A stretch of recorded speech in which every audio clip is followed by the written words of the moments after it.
창세기 16장 하갈과 이스마엘.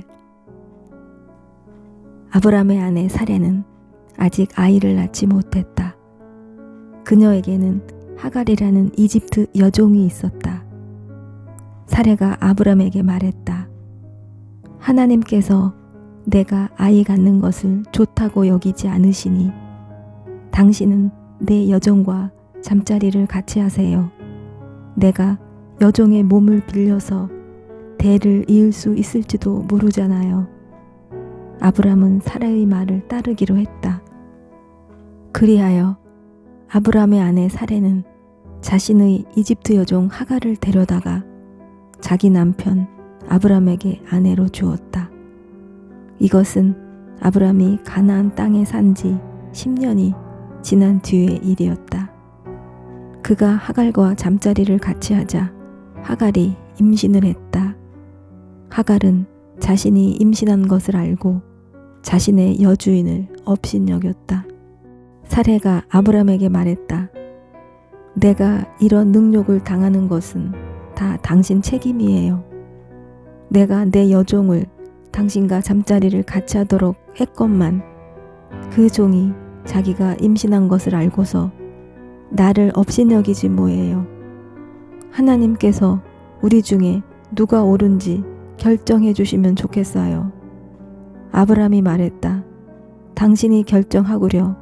당신 종은 당신 소관이지 않소. 사레가 하갈을 학대하자 하갈이 달아났다. 하나님의 천사가 광야의 샘 곁에서 하갈을 발견했다. 그 샘은 수르러 가는 길가에 있었다. 천사가 말했다. 사레의 여종 하갈아, 여기서 무엇을 하고 있느냐? 하갈이 대답했다. 내 여주인 사레에게서 도망치는 중입니다. 하나님의 천사가 말했다. 내 여주인에게로 돌아가거라. 그녀의 학대를 참아내어라. 천사가 계속해서 말했다. 내가 내게 큰 민족, 셀 수 없을 만큼 많은 자손을 주겠다. 내가 임신했으니 아들을 낳을 것이다. 너는 그 이름을 이스마엘이라 하여라. 하나님께서 내 소리를 듣고 응답하셨다. 그는 날뛰는 야생마처럼 될 것이다. 남과 맞서 싸우고 남도 그와 맞서 싸울 것이다. 그는 늘 문제를 일으키며 자기 가족과도 사이가 좋지 못할 것이다. 하갈이 자신에게 말씀하신 하나님께 기도하며 나를 보시는 하나님이라고 불렀다. 그래, 그분께서 나를 보셨고 나도 그분을 배웠다. 그래서 광야의 그 샘도 나를 보시는 살아계신 하나님의 샘이라고 부르게 되었다. 그 샘은 지금도 가데스와 베레 사이에 그대로 있다. 하갈이 아브람에게서 아들을 낳았다. 아브람이 그 아이의 이름을 이스마엘이라고 했다. 하갈이 아브람의 아들 이스마엘을 낳았을 때 아브람은 86살이었다. 17장 할례 언약의 표. 아브람이 99살이 되었을 때 하나님께서 그에게 나타나셔서 말씀하셨다. 나는 강한 하나님이다. 너는 내 앞에서 흠없이 살고 온전하게 살아라. 내가 나와 너 사이에 언약을 맺고 내게 큰 민족을 줄 것이다. 아브람이 압도되어 얼굴을 땅에 대고 엎드렸다. 하나님께서 그에게 말씀하셨다. 이것은 내가 너와 맺은 언약이다. 너는 수많은 민족들의 아버지가 될 것이다. 이제 내 이름은 더 이상 아브람이 아니라 아브라함이다. 내가 너를 수많은 민족들의 아버지로 만들 것이기 때문이다. 내가 너를 아버지들의 아버지로 만들겠다. 내게서 여러 민족이 나오고 내게서 여러 왕이 나오게 하겠다. 내가 너와는 물론이고 내 후손과도 영원토록 지속될 언약을 맺어 내 하나님이 되고 내 후손의 하나님이 되겠다. 내가 장막을 치고 있는 이 땅, 곧 가나안 땅 전체를 너와 내 후손에게 주어 영원토록 소유하게 하고 나는 그들의 하나님이 될 것이다. 하나님께서 아브라함에게 계속 말씀하셨다. 너는 내 언약을 지켜야 한다. 너와 내 후손이 대대로 지켜야 한다. 이것은 내가 지켜야 할 언약, 내 후손이 지켜야 할 언약이다. 너희 모든 남자에게서 할례를 행하여라. 포피를 잘라내어라. 이것이 나와 너 사이에 맺는 언약의 표가 될 것이다. 대대로 모든 남자아이는 태어난 지 8일째 되는 날에 할례를 받아야 한다. 너희 집에서 태어난 종들과 이방인에게서 사온 종들도 너희 혈족은 아니지만 할례를 받아야 한다. 너희는 너희 자손뿐 아니라 밖에서 들여온 사람에게도 할례를 행해야 한다. 그러면 내 언약이 너희 몸에 새겨져서 영원한 언약의 표가 될 것이다. 할례를 받지 않은 남자, 곧 포피를 잘라내지 않은 남자는 자기 백성 가운데서 잘려나갈 것이다. 그가 내 언약을 깨뜨렸기 때문이다. 하나님께서 또 아브라함에게 말씀하셨다. 내 아내 사레를 더 이상 사레라고 하지 말고 사라라고 하여라. 내가 그녀에게 복을 주어 그녀가 내 아들을 낳게 하겠다. 내가 반드시 그녀에게 복을 주어 그녀에게서 여러 민족이 나오게 하고 여러 민족의 왕들도 나오게 할 것이다. 아브라함이 얼굴을 땅에 대고 엎드린 채 웃으며 속으로 말했다. 100살이나 된 남자가 아들을 볼 수 있다고? 90살이나 된 사라가 아이를 낳을 수 있다고? 아브라함이 정신을 차리고 하나님께 아뢰었다. 이스마엘이나 하나님 앞에서 잘 살았으면 좋겠습니다. 하나님께서 말씀하셨다. 내 말은 그런 뜻이 아니다. 내 아내 사라가 아들을 낳을 것이다. 너는 그 아이의 이름을 이삭이라고 하여라. 내가 그와는 물론이고 그의 후손과도 영원한 언약을 맺을 것이다. 이스마엘 말이냐? 내가 그를 위해 기도하는 것을 내가 들었다. 내가 그에게도 복을 주어 많은 자식을 낳아 큰 민족을 이루게 하겠다. 그는 12 지도자의 아버지가 될 것이다. 내가 그를 큰 민족이 되게 하겠다. 그러나 나는 내년 이맘때 사라가 낳을 내 아들 이삭과 언약을 맺을 것이다. 하나님께서 아브라함과 말씀을 마치고 떠나가셨다. 그날 아브라함은 자기 아들 이스마엘과 집에서 태어난 종과 돈을 주고 사온 모든 종, 곧 자기 집안의 모든 남자를 데려다가 하나님께서 말씀하신 대로 그들의 포피를 잘라내어 할례를 행했다. 아브라함이 할례를 받을 때 그의 나이는 99살이었고 그의 아들 이스마엘이 할례를 받을 때 그의 나이는 13살이었다. 아브라함과 이스마엘이 같은 날에 할례를 받았고 그의 집안에 있는 모든 종도 그날에 할례를 받았다.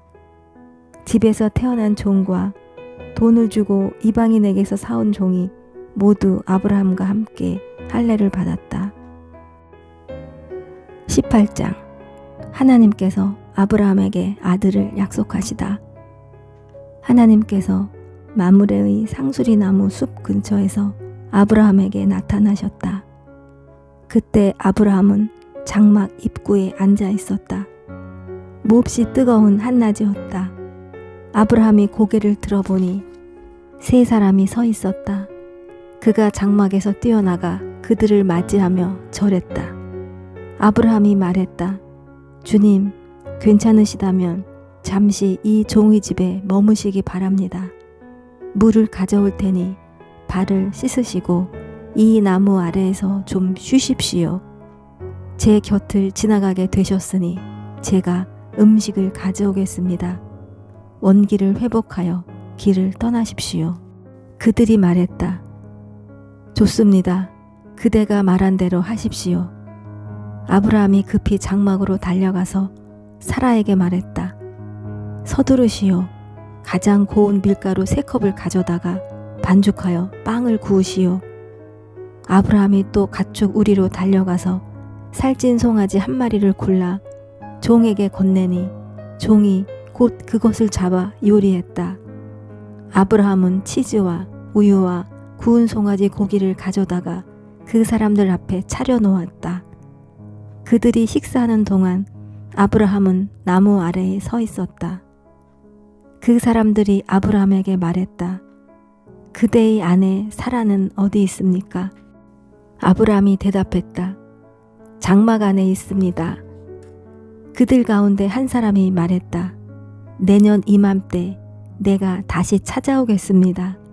그때에는 그대의 아내 사라에게 아들이 있을 것입니다. 사라는 그 사람의 바로 뒤 장막 입구에서 그 말을 듣고 있었다.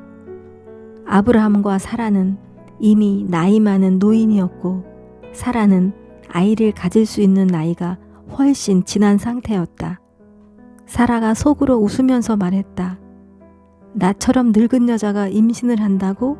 남편도 이렇게 늙었는데? 하나님께서 아브라함에게 말씀하셨다.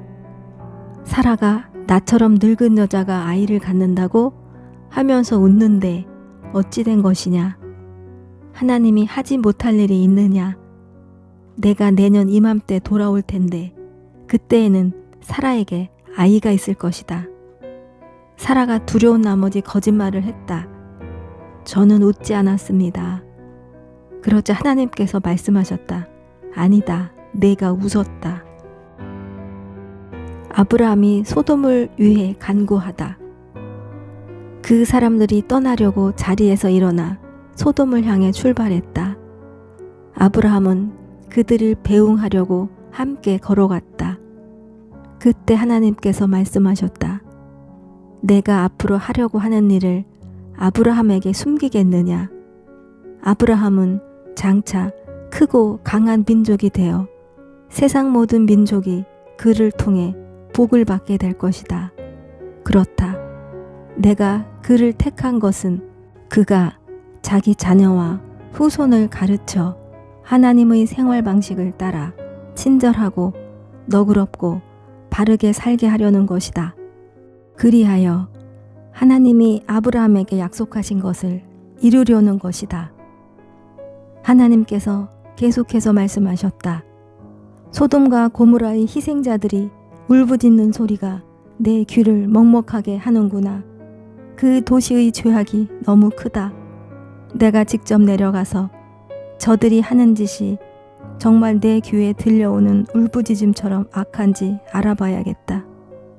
그 사람들이 소돔을 향해 출발했으나 아브라함은 하나님의 길에 서서 그 길을 가로막았다. 아브라함이 하나님을 대면하여 아뢰었다. 진심이십니까? 죄 없는 사람들을 악한 사람들과 함께 쓸어버릴 작정이십니까? 그 도시에 의인 50명이 있다면 어떻게 하시겠습니까? 죄 없는 사람들을 악한 사람들과 함께 쓸어버리시겠습니까? 의인 50명을 봐서라도 그 도시를 용서하지 않으시렵니까? 저는 주께서 의인과 악인을 구별하지 않고 죽이실 것이라고는 생각하지 않습니다. 세상을 심판하시는 분께서 공정하게 심판하셔야 하지 않겠습니까? 하나님께서 말씀하셨다. 소돔에 의인 50명이 있으면 내가 그들을 봐서 그 도시를 용서하겠다. 아브라함이 다시 아뢰었다. 한 줌 흙에 지나지 않는 제가 감히 주께 말씀드립니다. 50명에서 5명이 모자라면 어떻게 하시겠습니까? 5명이 모자란다는 이유로 그 도시를 멸하시겠습니까? 하나님께서 말씀하셨다.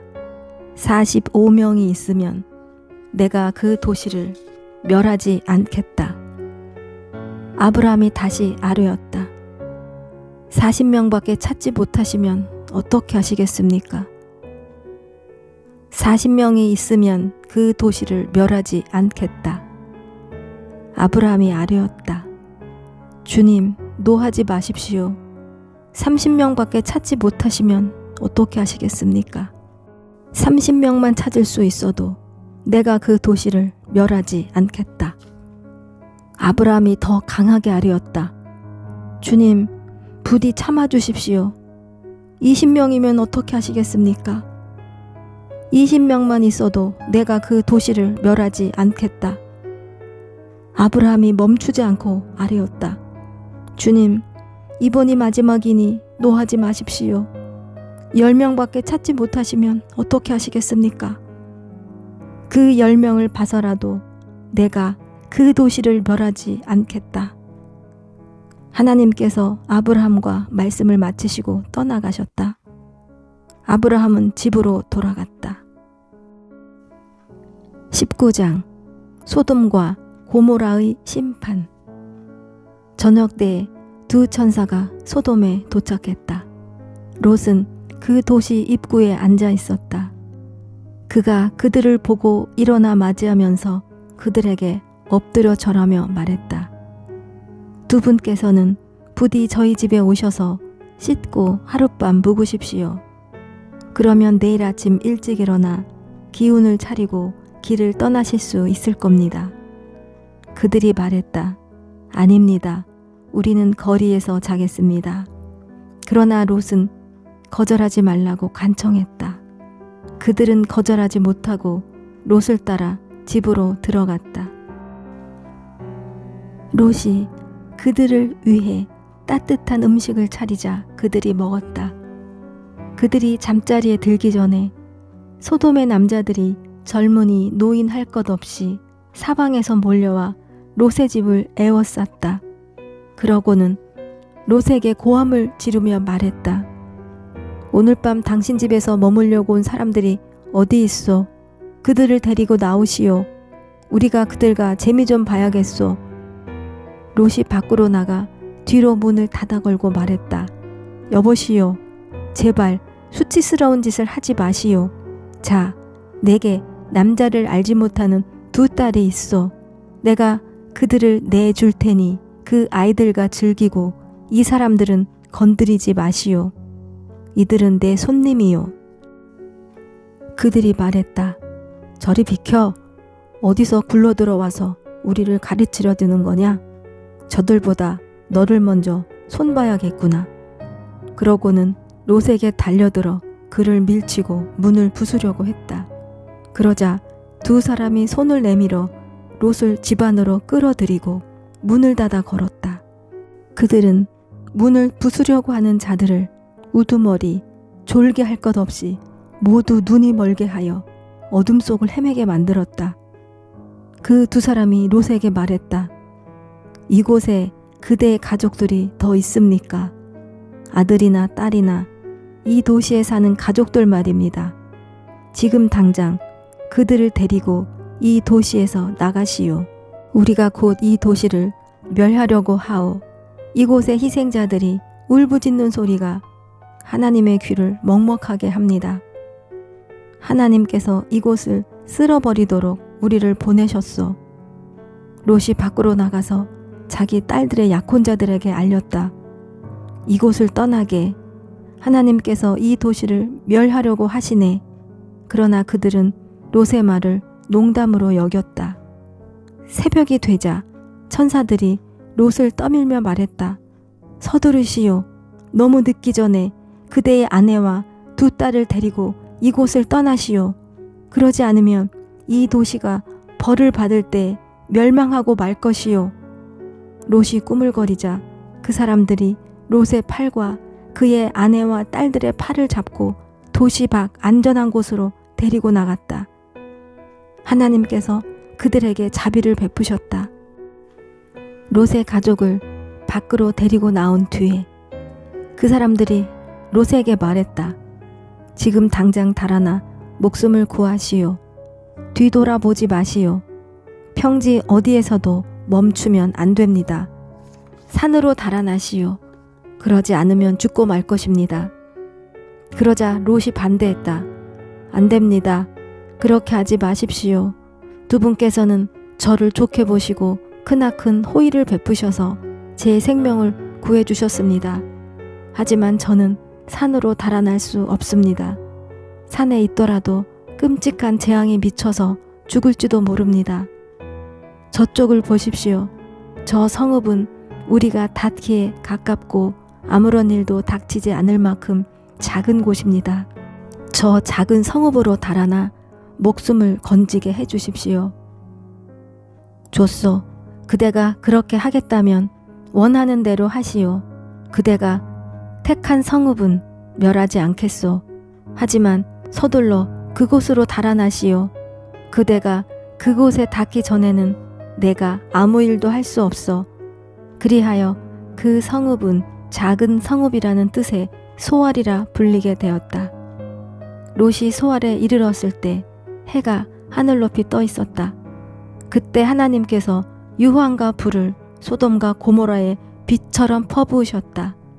유황과 불이 하나님이 계신 하늘로부터 용암처럼 흘러내려서 두 도시와 평지 전체, 두 도시에 살고 있던 모든 사람과 땅에서 자라던 모든 것을 멸했다. 그러나 롯의 아내는 뒤를 돌아보다가 그만 소금기둥이 되고 말았다. 아브라함은 이튿날 아침 일찍 일어나 얼마 전에 하나님과 함께 서 있던 곳으로 갔다. 그가 소돔과 고모라를 바라보고 온 평지를 내려다보니 보이는 것이라고는 온통 땅에서 뿜어져 나오는 연기뿐이었다. 마치 용광로에서 뿜어져 나오는 연기 같았다. 하나님께서 평지 도시들을 멸하실 때에 아브라함을 잊지 않으셨다. 그래서 그 도시들을 땅에서 쓸어버리시기 전에 롯을 먼저 나오게 하신 것이다. 롯은 소알을 떠나 산으로 가서 두 딸과 함께 살았다. 소알에 머무는 것이 두려웠기 때문이다. 그는 두 딸과 함께 동굴에서 살았다. 하루는 큰딸이 작은딸에게 말했다.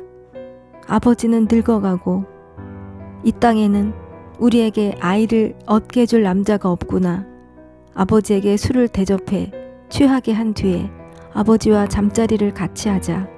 그러면 우리가 아버지를 통해 자식을 얻게 될 거야. 우리가 집안을 살릴 수 있는 방법은 이것밖에 없어. 그날 밤 그들은 자기 아버지에게 술을 대접해 취하게 했다. 큰딸이 들어가 아버지와 잠자리를 같이 했다. 그러나 그는 취한 나머지 딸이 무슨 일을 하는지 전혀 알지 못했다. 이튿날 아침 큰딸이 작은딸에게 말했다. 지난밤에는 내가 아버지와 잠자리를 같이 했으니 오늘 밤은 내 차례야. 우리가 다시 아버지를 취하게 한 뒤에 내가 아버지와 잠자리를 같이 하여라. 그러면 우리 둘 다 아버지를 통해 아이를 갖게 되어 우리 집안을 살리게 될 거야. 그날 밤 그들은 아버지에게 또다시 술을 대접해 취하게 한 다음 작은딸이 들어가 아버지와 잠자리를 같이 했다.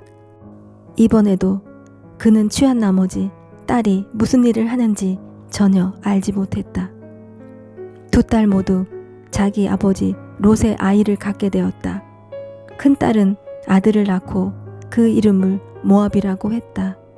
모압은 오늘날 모압 사람의 조상이 되었다. 작은딸도 아들을 낳고 그 이름을 베남미라고 했다. 베남미는 오늘날 암몬 사람의 조상이 되었다. 20장 아브라함과 아비멜렉. 아브라함은 그쪽에서 남쪽 네겝 지역으로 이주하여 가데스와 수루 사이에 정착했다. 아브라함이 그랄에서 장막 생활을 하던 때에 자기 아내 사라를 가리켜 이 여인은 나의 누이요라고 했다. 그랄 왕 아비멜렉이 사람을 보내어 사라를 데려갔다. 그러나 하나님께서 그날 밤 아비멜렉의 꿈에 나타나셔서 말씀하셨다. 너는 이제 죽은 목숨이다. 내가 데려온 여인은 남편이 있는 여인이다. 아비멜렉은 아직 그녀와 잠자리를 같이 하지 않았고 그녀에게 손도 대지 않았다. 그가 말했다. 주님, 죄 없는 사람을 죽이시렵니까? 아브라함이 제게 이 여인은 나의 누이요 라고 했고 그녀도 아브라함을 가리켜 그는 나의 오라버니입니다 라고 하지 않았습니까? 제가 이 일에서 무슨 잘못을 저질렀는지 모르겠습니다. 하나님께서 꿈에 그에게 말씀하셨다. 내가 다른 뜻이 없었다는 것을 잘 안다. 그래서 내가 내게 죄를 짓지 않도록 내가 막은 것이다. 너를 막아 그녀와 잠자리를 같이 하지 못하게 한 것이다. 그러니 이제 그 여인을 남편에게 돌려보내라. 그는 예언자니 그가 너와 내 목숨을 위해 기도해 줄 것이다. 그 여인을 돌려보내지 않으면 너와 내 집안의 모든 사람이 반드시 죽을 것이다. 아비멜렉은 이튿날 아침 일찍 일어나 집안의 모든 종을 한자리에 불러 모으고 자초지종을 말했다. 그 자리에 모인 모든 사람이 큰 충격을 받았다. 아비멜렉이 아브라함을 불러들여 말했다. 우리에게 무슨 일을 한 것이요? 내가 그대에게 무슨 잘못을 했기에 나와 내 나라에 이토록 엄청난 죄를 끌어들인 것이요? 그대와 내가 한 일은 결코 해서는 안 될 일이었소. 아비멜렉이 계속해서 아브라함에게 말했다. 도대체 무슨 생각으로 이 같은 일을 벌인 것이요? 아브라함이 말했다. 이곳에는 하나님을 두려워하는 마음이 없어서 사람들이 나를 죽이고 내 아내를 빼앗을 것이라고 생각했기 때문입니다. 사실을 말씀드리면 아내는 내 이복 누이입니다. 그녀와 나는 아버지는 같고 어머니가 다를 뿐입니다. 하나님께서 나로 하여금 내 아버지의 집을 떠나 나그네로 떠돌게 하셨을 때 내가 아내에게 말하기를 부탁이 있소. 우리가 어디로 가든지 사람들에게 내가 당신의 오라버니라고 말해주시오 하고 말했습니다. 아비멜렉은 사라를 아브라함에게 돌려보냈다. 그녀를 보내면서 양떼와 소떼와 남녀 종들도 함께 보냈다. 그가 말했다. 내 땅이 그대 앞에 있으니 어디든지 원하는 곳에 가서 사시오. 사라에게는 이렇게 말했다. 나는 그대의 오라버니에게 은화 1000개를 주었소. 그것으로 사람들 앞에서 그대의 깨끗함이 입증될 것이요. 이제 그대는 명예가 회복되었소. 아브라함이 하나님께 기도하자 하나님께서 아비멜렉과 그의 아내와 여종들의 병을 고쳐주셨다. 그러자 그들이 다시 아이를 가질 수 있게 되었다. 하나님께서 아브라함의 아내 사라의 일로 아비멜렉 집안의 모든 태를 닫아 버리셨던 것이다.